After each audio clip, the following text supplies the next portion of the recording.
बिस्मिल्लाहिर्रहमानिर्रहीम। अस्सलाम वालेकुम दोस्तों। 13 नवंबर 2025 इस्लामाबाद फ्रूट मंडी। माशाल्लाह अंगूर की बोली हो रही है जी। चलो देखते क्या रेट बिकता है।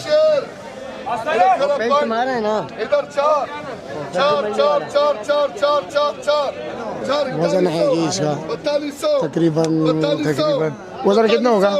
8-9 किलो। 4200 रुपये का बिके जी।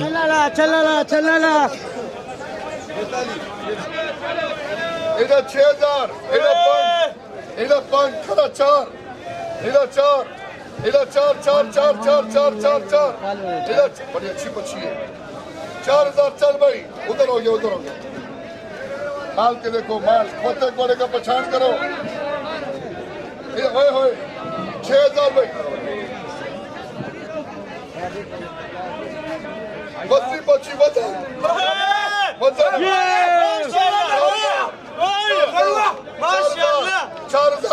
4000 चल भाई 4000 यार सब को लो 4000